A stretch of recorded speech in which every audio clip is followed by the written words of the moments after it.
Tipping Point. I'm your host, Kara McKinney. It'll never cease to amuse me how federal agents can lie, cheat, steal, create cells of malcontents, and then dream up plots to sell them on and circumvent the law when they feel like it. But when a regular old Joe does exactly that, they get the book thrown at them.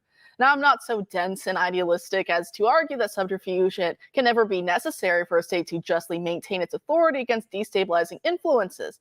But also, is it really so much to ask for our government to treat us law-abiding citizens with the rights and respect outlined by our founding documents? Because now 16 state attorneys general are signing onto a letter by Montana's AG, Austin Knudsen, this week, accusing the Biden administration of working behind the scenes with UPS and FedEx to bypass warrant requirements and federal prohibitions against having a national gun registry. Joining us now to discuss is John Crump, the Special Projects Coordinator for Gun Owners of America. Thanks for being here tonight, John. Thank you so much, Kara. Great. So gun store owners are saying that FedEx wants them to create 3 separate shipping addresses for firearms, firearm parts, and for firearm-related products. Explain for us why that is and what some of those implications may be. Well, there is a bunch of conjecture of why it is.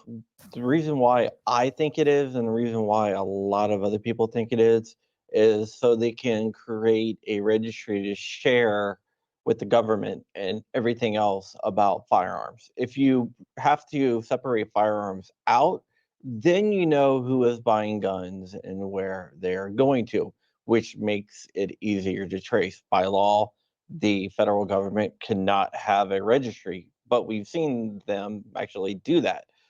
But this allows them to have one by going around it by saying, we don't have a registry. These shipping companies are just separating out different products.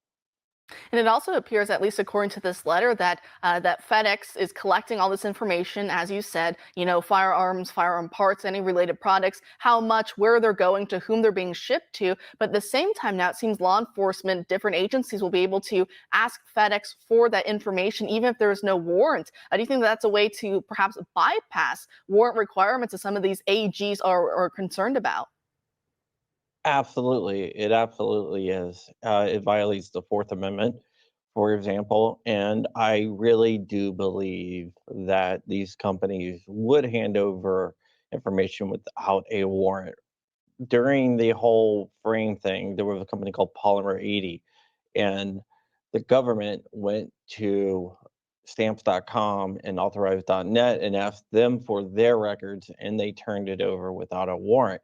I do not believe that FedEx and UPS and the other shippers would hold back any information that the government asks.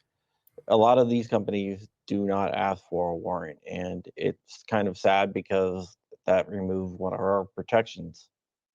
I know also in this letter, some of those state AGs were asking FedEx if the Biden administration, if one of those agencies, if specifically the ATF was one who maybe contacted them to kind of change some of their policy on this and to perhaps share with them that information. Do you think that there is reason to speculate that maybe the ATF is involved with this in some way? There's no concrete evidence that they are, but it does fit the pattern. Where there's smoke, there's usually fire, and there is a lot of smoke with this. So I would not be surprised at all if the ATF had something to do with it, but is there concrete proof? No. But organizations like GOA, Gun Owners of America, are looking into this, and we have a lot of sources. As you know, I'm also an investigative journalist, so I have a lot of sources inside the ATF, and we are working to get to the bottom of it. Do you think at this point, just de facto, the government really does have a national gun registry, or at least something approaching it, because we have this story and there's a lot of other pieces of evidence that kind of point in that direction?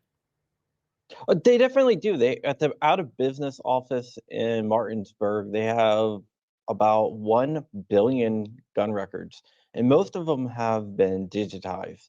Now they say that they're not using OCR technology, but from what I can tell you is they can turn on OCR, which is optical character recognition, within 2 mouse clicks, and it takes less than 15 seconds to turn on. And then they could be able to search for anything.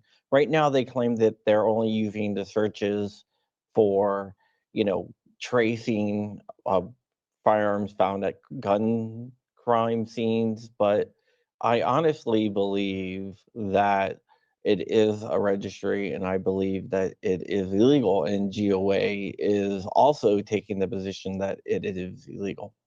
So, of course, GOA is looking into the situation. You guys do a great job when it comes to lawsuits to protect Second Amendment rights for Americans all over this nation. At the same time, I know the Montana AG, he says he's looking into the situation as well. He says these guidelines could violate his state's consumer protection laws. So maybe there may be ways to nip this in the bud. But of course, this is a ever developing story, and that's why I'm glad to have you on. Thanks for joining us tonight, John. Thank you too. And with that, I'm all out of time for tonight. Hopefully you learned something interesting to take with you into tomorrow. And my apologies for running out of time for an historical spotlight. I will have one for you tomorrow night like normal. So until then, you can follow us on Twitter, Instagram, and now Truth Social at Tipping Point OAN, or on my personal account, Nefertari_25. If you like the show, please send us feedback at tippingpoint@oann.com. Make sure to subscribe to OAN Live and download the app for iOS, Android, Apple TV, and other devices to watch Tipping Point wherever you go. And OAN Live features video on demand, so you never have to miss a show. So thank you as always, and have a